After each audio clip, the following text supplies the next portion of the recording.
Audio Jungle.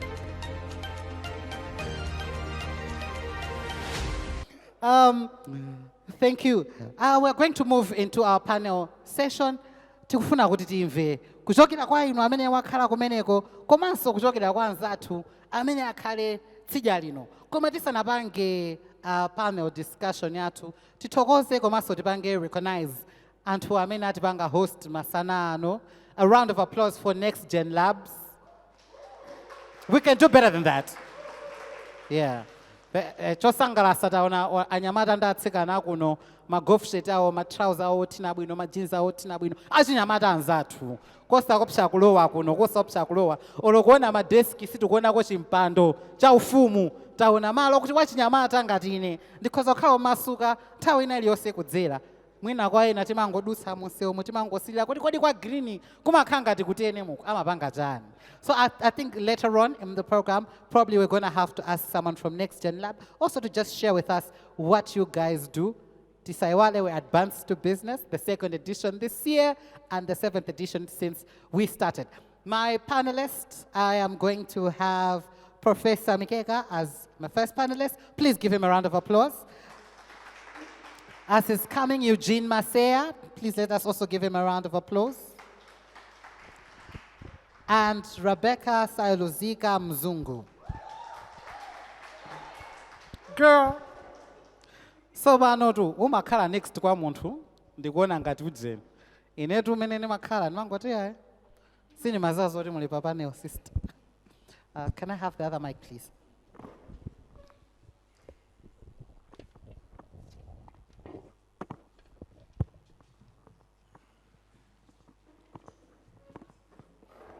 Bani ndine muntu amfupi nimafunika kuti ndisonthire kusogolo kwa tebulo kuti ndifikire bwino. So to kick off kuti titsegulire ndinafusafusa nthana ndangati amene muno tinakhala konkalasi kalasi ina iliyonse ka Sunday school kaya yakusukulu kweni kaya pabanja nthawi zinako makhala pasi makolo amatha kuphunzitsa zinthu umakhala ngati walowa kalasi session ndithu tinaphunzira kuphika. Alipo munthu anangobadwa zophika ngati tinaphunzira si choncho ndangati amene tinaphunzira kuchina chake kungophunzirako. Okay. Nangati kakhala nkumaganiza za classroom imene tinakhala malo ophunzirira amene tinakhala tikamaganizira zinthu ngati zimenezozo and then tikamamva kuti the classroom of the future, what does that look like for you? Anyone in the audience? Mula achinyamata muno kapena mula anthu akuluakulu? Achinyamata ali muno? Kapena talo arumu yolakwika? Sino ndondocha inu? Chete wakamene. Marlon, what comes to your mind when you hear of the classroom of the future? Tukutanthauza kuti class yoti ophunzira komanso ophunzitsa akutenga magawo ofanana. Osati malo amene munthu mmodzi amakhala kuyankhula ena tonse tikutenga notes. Kwa amene tinkatenga notes. Chifukwaso ndikuziwa kuli madolo ena yathu inali yodikirira siku limene dolo wayiwala bagi kuti timusosole notes. Mwaseka kwambiri tumwavala t-shirt ya orange. Please share with us what comes into your mind when you hear of the classroom of the future. Classroom of the future. Ukava kuti classroom of the future. Chimene maganizira ndijani.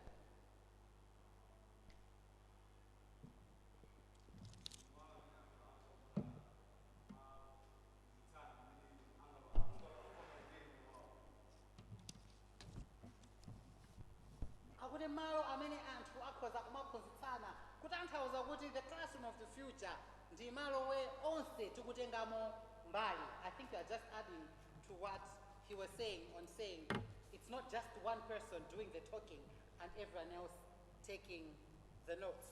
Now to the panelists. I think I'll start with you, Becky. Okay. Because you're the first one sitting right next to me. What ideas do you have to incorporate technology in education, and how can we achieve this?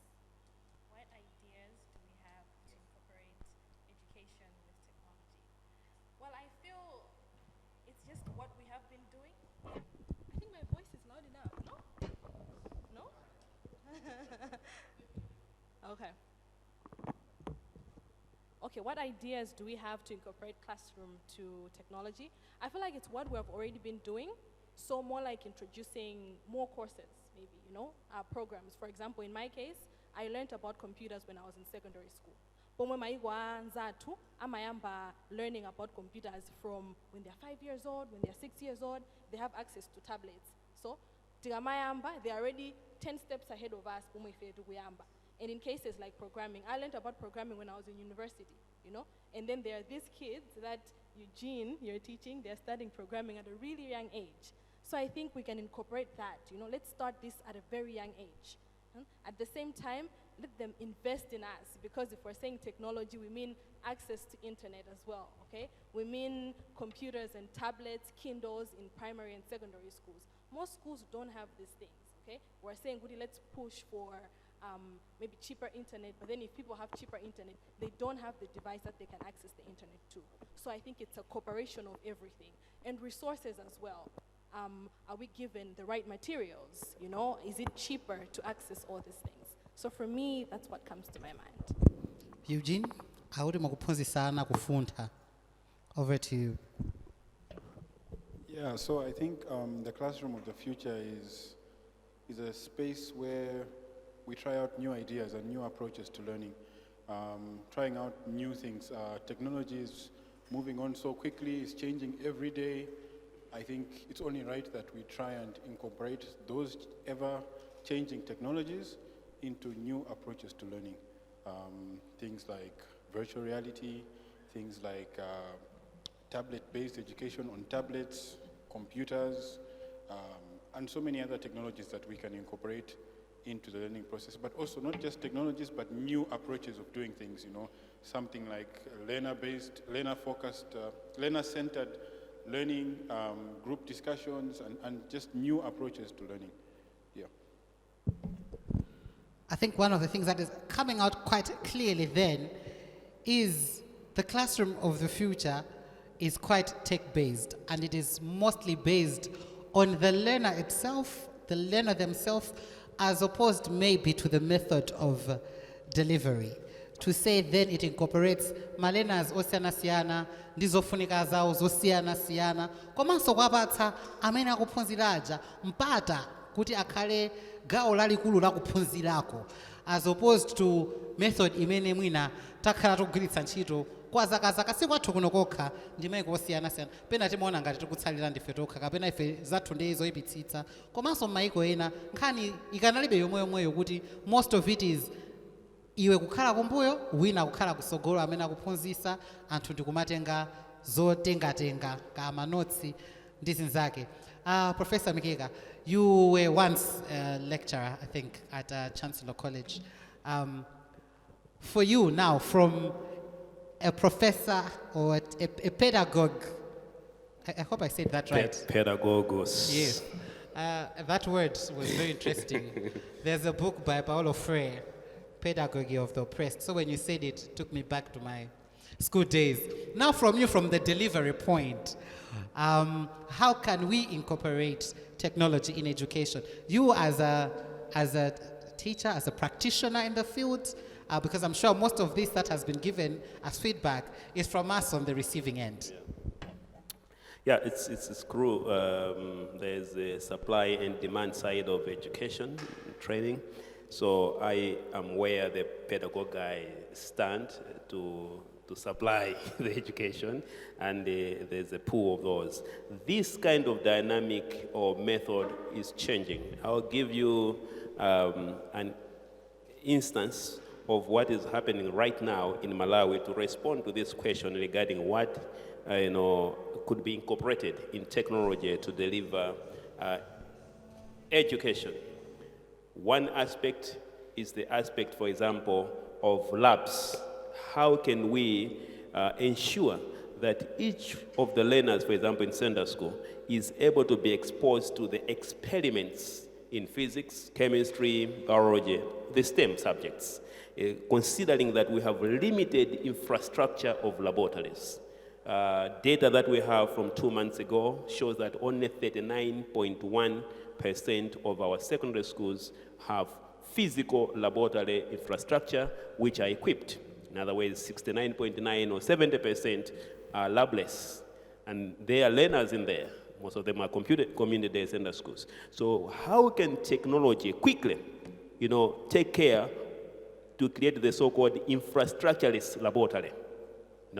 We are used to have labs which are four walls, brick and mortar, and they are hardware, equipment placed in there, which should be used as the so-called apparator or apparatus. I'm coming from that, Put on a bench, and then you invite a learner, either one or in groups, to do some experiments based on some procedure. That's how we are being trained over decades. But now we are saying, can technology jump in to create the so-called future or next generation class or laboratory, to render an infrastructureless, so that even where we are seated here, we should be able to conduct physics experiments. Most, expensive and difficult physics experiments. So the answer is yes. Malawi is demonstrating this through the so-called MyLab, where Ministry of Education, UNDP, and Mzuzu University partnered, UNDP being the financier and the test step experimentation team through the, the UNDP Accelerator Laboratory. Ministry of Education giving the policy direction and technical direction as well regarding what is written within our precepts, and then Mzuzu University using their ICT incubation hub with a pool of 19 young developers, programmers, ICT enthusiasts coming in as the implementer of the solution, first of all collecting the requirements and then doing the necessary aspects. The approach we have used is the page 24 and 25, fourth industrial revolution, using artificial intelligence and gamification approach. Because we discover that from 3-year-olds upwards, everyone loves to play games. If I give my cell phone to any of the young people, even in the cradle or the young ones, they can quickly go to where the games are and start playing games. Now, what if those games are actually practical physics? I am mentioning physics because I'm an associate professor of physics. So you give them a specific experiment in physics, which has been crafted as a game. They will begin to play that game, lighting up bulbs, adding more cells and making it brighter, changing a few other parameters, and finally things are changing, and they are creating their mind in a cognitive domain. That we have achieved. So gamification approach of experiments to create a virtual science laboratory based on what Malawians have demanded, that to complement the lack of physical infrastructure for laboratories and equipment, we want to have virtual science laboratories. This is incorporating technology into education, into the classroom, into the system. In short, I would like to answer like that. And this is the practical thing. We have an MOU already. And Dzaleka, if you know Dzaleka, CDSS, is the first school in Malawi which on 19th December to 21st had its teachers and students use the MyLab, the Virtual Science Laboratory, from all their experiments in physics and chemistry, 10 of them, and they were given 500 Samsung top-range tablets from UNHCR because they demonstrated that, and who knows, maybe the school next to your place can receive the same. Members of Parliament are looking for MyLab. This is how the demand is for these kind of things. A round of applause. I think Tawazina ukamakhala umona ngati zinthu sizikuchitika chifukwa sikufufuza. But it's interesting to hear that some of these things that are being recommended in this very same room are actually on the ground. Ndangala amene akumbukira zimene zinachitika mu 2019 all over the world. 2019? Tikakumbukira chaka cha 2019. What's that one thing that happened? COVID. What happened to the education sector? Shut down. And how many ena mapita ku maskulu anatani kodi anatsekedwa. Ena ntchito zinataniso zinaima. Ma business amene, there was a lot of change. I think that we had to go through, all of us as people, as a result of 2019. Marlon, were you in school in 2019? You were just about to finish or just finishing? Okay, so I think you're the perfect person for this one. Was, in your opinion, was there a positive point of the pandemic that could have been rescued as favorable? And in your own opinion, has technology been employed more in education as a result of the pandemic?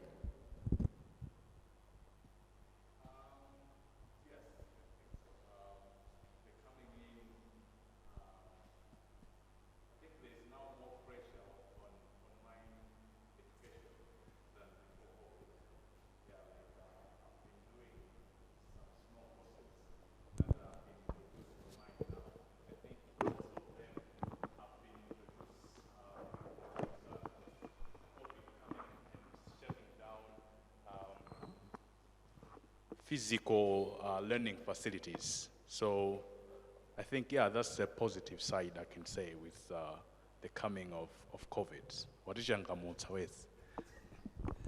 And I think quickly before you hand over, how was that learning experience like? Did you find that we had more of such resources that are Malawi based, or maybe you noted that on our end we are still quite limited because it looked like Tina Dzidzimuga? With resources, I think yes, Tina Dzidzimutsidwa, because we still don't have, we are still not on that level with things like basic things like internet. So I'm doing Kawosegenai online. I think the hardest thing I'm facing that course is internet. Sometimes the bundle, yeah, I'm using, but it's not working. Yeah, so I think those are some of the challenges I think with where we are now. So yeah, I think, yeah, but we'll get there, I think, hopefully. I think for me, learning, using tech is quite an issue on its own. Ndangati ameti nganene kuti nangini ya tech ndeti maitsata 100. Kapena palina ngati ine kuti olofoni yathu nabola WhatsApp, Facebook ndi nyimbo ndi pamene timayimbira phone zimatheka. Ndipo ndekha? I'm in the wrong room, right? Perhaps it's a me problem. Definitely a me problem. But I think when it comes to issues around tech, I think from my experience and what a lot of people had said during the pandemic was how certain colleges, for example, maskulena, they were forced to put an online-based system of kuphunzirira. Mwachitsanzo ine mene nali chancellor college. Cha online chimeti machiziwa ife mwina sapanji mukhozondikira umboni. Timangobulo zonapo zotsatira zamayeso. Zikatira pamenepo basi. Kapena mwina ukapeza kuti akujambula tizithunzi tiwiri titatu ndo mazango noti kuti anandikapo kapena sanekene. And zotsatira zamayeso pachaka timaona kawiri. Semester yoyamba, semester yachiwiri. Ukatero wathana nazo. And I think maskulu ambiri nthawi ya pandemic ija anthu ali kunyumba koma anthu afuna aziphunzira ndipo anali pakala kuti let us establish online systems of learning and all of those things. And even when we started, the realization of, for example, even in nthawi ya ife mabuku ambiri sanali electronic based, anali mabuku eni. Ndiye inali nonkhani kuti kobadi sobano mabuku amene wati kamaliza kuphunzira assignment imeneyi ziyenda bwanji. Chifukwa choti mabuku amene timadalira tawasiya ku library kuzomba koma online ija nende kuphunzira kwathu kunchisi. So it seemed, I think, for a lot of us, much as it was something that happened, there was quite of a challenge. I'll throw this one to you, Panji. I hope you're not biased. And that is, the Malawi EdTech sector has very few online learning management systems, and one of them being DG Savvy Africa. How does this platform empower students to control their own learning, and how has it proven to be useful?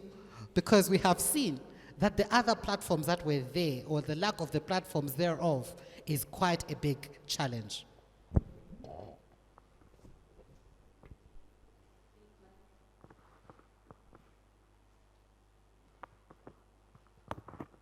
Okay, yes, I think as you already put it, there's indeed been, there was a gap when it comes to platforms or education systems.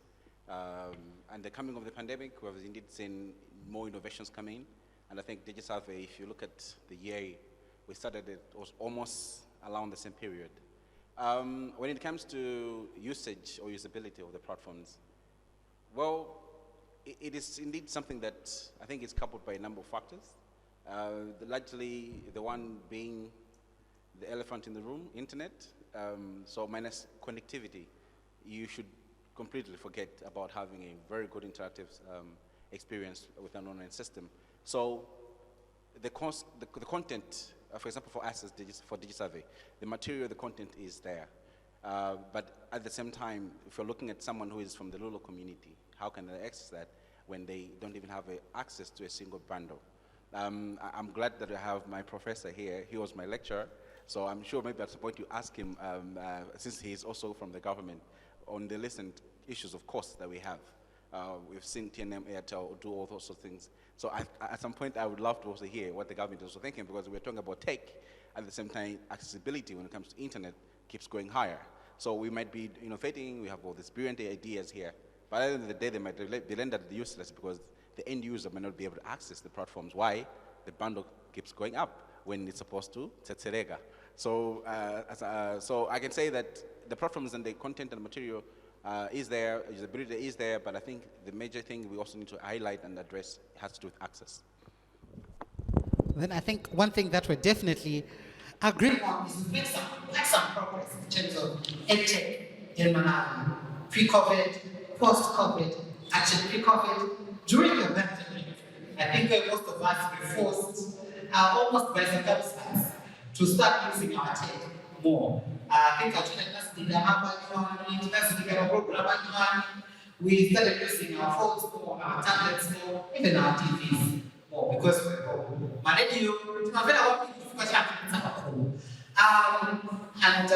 think we're coming to you now. As technology is advancing, as we've already alluded to in the education sector, what is the future of certifying the learning management systems in Malawi? Okay, what is the future of certifying the online learning systems in Malawi? Well, I feel like there should still be more. Because in cases where somebody got their degree online, sometimes they look down on school is online, school it's unlike those that were physically in class. So I feel like that stigma that is there for people that learn online needs to be removed. When I walk in, yes, I'm in school online, but they still feel like they have access to the same things. Yes. I will create someone maybe. You got a degree and get online. When I'm alone, plus 7 days a week, 365 days a year. How I'm a kind of now over to the Ministry of Education. Do you have anything to add on what Rebecca just alluded to?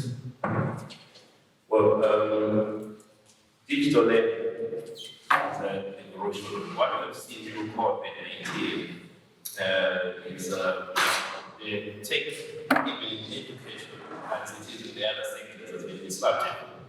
So it's disruptive technology which bring new twists the world in which we are able to do things. In terms of commenting on the learning system, what previously to maybe more recently has not been trusted.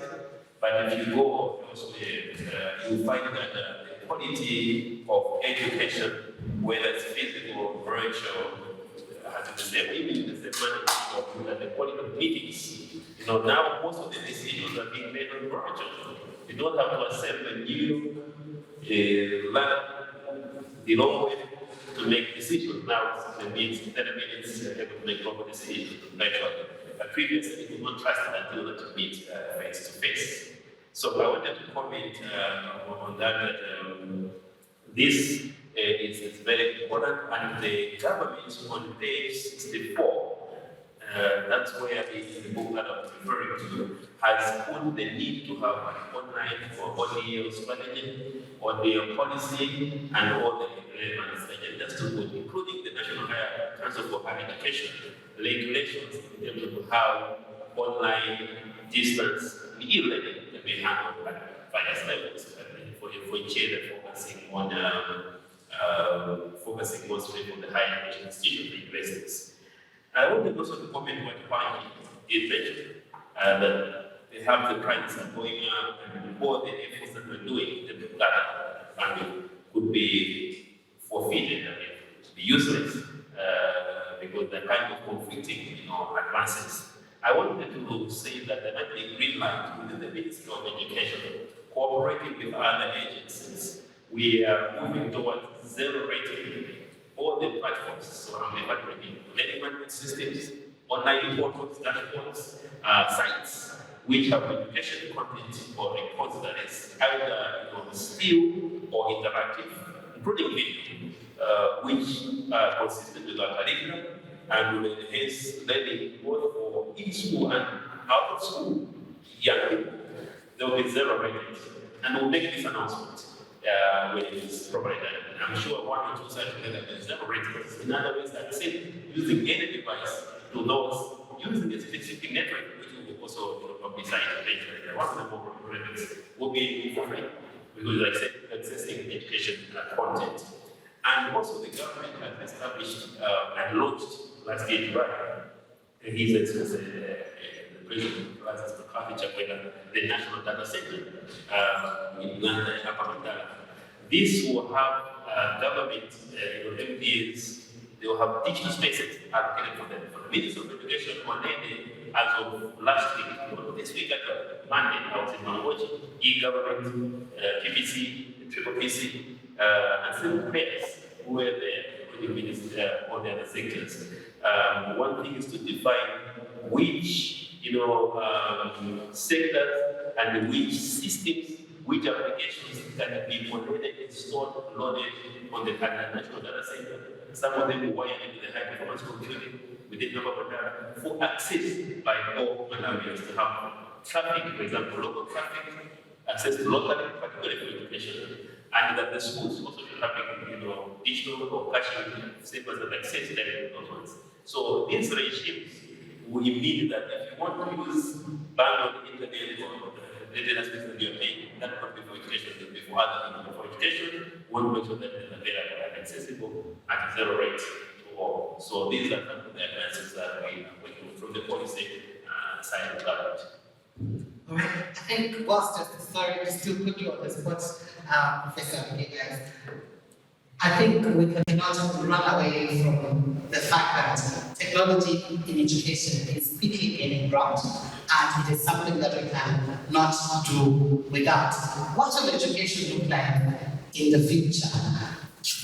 I was asked this question in 2014 in Crossroads by, if you normally listen to TED Talks. The TED Talks are talks with highly influential programming. So there was TED Talk in Malawi, and I was asked, what will communication be like 60 years from now? So 60 plus 2014, I think that was starting to 74. Yeah, so they asked me, can you tell us in 10 minutes, how do you see communication systems, networks, and even education in 2074? So my answer was cheap, that it would be cheap. Otherwise, cognitive, highly enhanced with applications. That's how I responded, and the TED Talk is on YouTube. You can listen to that. But in essence, the role of technology, as it's gaining importance, it will create the so-called what I was talking about, infrastructureless classrooms, which shouldn't be limited sometimes to think that we should go to somewhere where there's a block, make it modern, and call it a school. I mean, a school can be, in the platform and living that we are talking about. One of the learning management system elements or platform that we have is those master, for example. That's especially one. It also be zero rated. This one you can access for free. Very soon we'll be making an announcement. In a non-master or model for universities and colleges, this platform, you can create a virtual classroom. The students will not be virtual. The students are physical, you and me, but you enroll yourself. So you choose, I want this class, I like tomorrow meeting, I want this class, it's a romantic, so you enroll, and then I'll be seeing, I'll be very happy to see you, so I have for students in the house, visual, getting inside, visual. So the space is there, and this we see if we have a national data center and access to everyone. If we have another typhoon, cyclone, or whatever tragedy that we have, for example, places like lower Shirley or any other disaster from diseases and results, normally these classrooms are destroyed. If few rooms are spared, the community uses them as escape place, rescue poison place. Therefore, we cannot deliver students. So what we're asking is that we create a place to rotate where students can gather and access digital devices, or where they are still make sure that the teachers are able to administer. This is the kind of thing that I'm seeing. So I'm seeing education and class as a need. So just be or a group, and then it will be less of examinations. Why we are developed some building, monitor is secret, is because we want to make sure that we write exams, more percentage of examinations, and the assessment. But I see more of education twisting it's taking a different shape to become project-based, problem-based, experiential learning. So you learn, you are exposed, or you have materials which can help you to have some experience to solve a problem. That's the whole issue for education. Otherwise, if education does not help me to solve problems, it is guidance, it's useless, or rather do anything else. So I am bringing the notion of problem, and we have written some grants. We hope that we can make it. If we win those grants along this course, we would like to set up maybe in all the 34 education districts, one propel centers, a place where your team can work with the primary schools. We can make the primary schools. This is where engineering is. The thinking is to have problems that will maybe construction of the road or an interchange, material, infrastructure, power. Just today, someone was telling me how to distribute the internet free, in Zoho, someone had something like that, So many other things can we verify, and we do all those, and we at the center where we have problems and projects to solve the things that so much before us. That is the education that this country needs. One of my master students at Master Base of Science and Technology 3 days ago, not 2 days ago, defended his master thesis. You know what I saw? The thesis, I call it thesis. And if it's not I call it thesis. But the thesis, which when he presented, I said, do less of talking. That was my instruction without telling it. I was here. Do less of talking, do more of showing what we have done in this thesis. And he has developed, an IoT, Internet of Things, because I saw IoT somewhere. IoT-based, Internet of Things, device for planting maize, and any other kind of seeds. This is very important because farming must be made to be cool for you guys and me to join. Why would we really like for school to learn from farming? And if it was cool, as we want to make it now, precision, but I should have, opted for farming and doing more of the technologies and thinking related towards farming technologies. As we do with education. So be open-minded, and we hope that most of the education that we have will be scoping, smart city, agribusiness, education, and all that. For education, stick to the technology, and they must be inclusive. I would like to see you having technology to take care of learners with special needs who are sharp in their brain in mathematics, in physics, but because the traditional classroom does not support them, most of them are ending up just doing arts, language, and another dropout. Yet, if you empower with assistive technologies, assistive devices, those learners with special needs you find that they are the most smart and they have problem solutions. Like Stephen Hawking's skill theory, who led us in terms of space information, space physics, and when he saw rest in possible eternal peace. Well, you got me at exams. Exams. I think Eugene, can you quickly jump in on his sentiments on what will education look like in the future and the role of technology in education?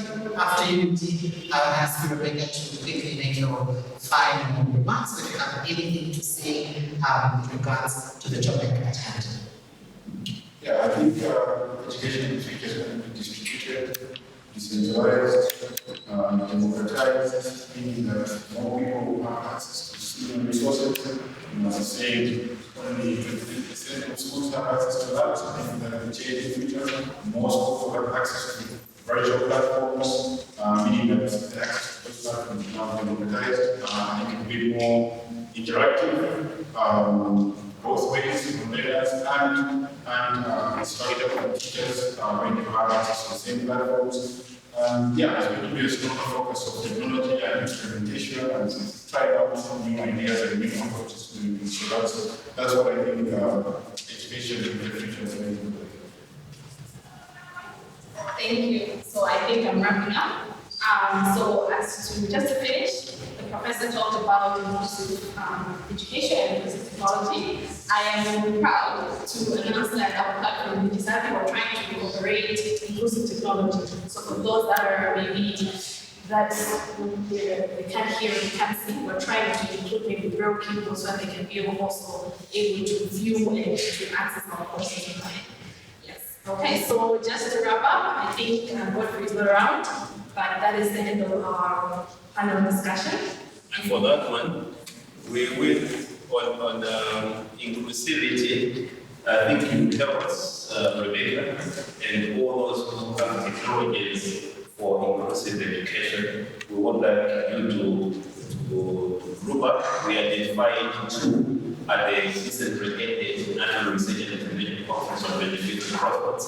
The Honorable Minister of Education, Agnes Nyawonye, directed that those should be given space to speak to city manager and directors of the Ministry of Education to present their solutions and then make some decisions to be made. So since that they are individuals, one of them was identified to be a hackathon organized by STATE last week, and said the children, and STATE is invested in Parliament. Would I request you to be the lead with the deep survey, your solutions, and then I can give you this context. When you can plan your presentations with only 1 hour, you're going to pitch before the virtual or physical. If it's physical, the Ministry of Education conference, otherwise it will be virtual.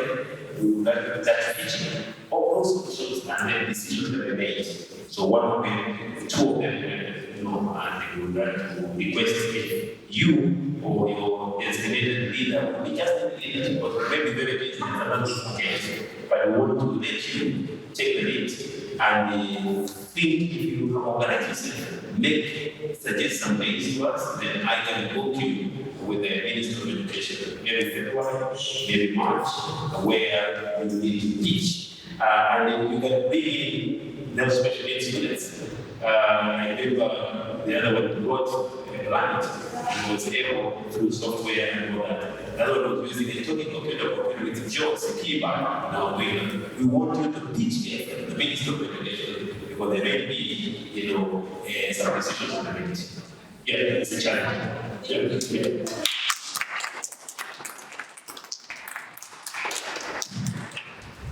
Thank you very much, Professor. Thank you very much, Jean. Very insightful, very interesting ideas. I think we're now almost ready for the part that we've been waiting for. So the pitching sessions. So the pitches, I'm sure you already know in order. So Stephen White is going to go first, Dave Gray, and Emily. You have 5 minutes to pitch your idea. So ready when you are, which is now.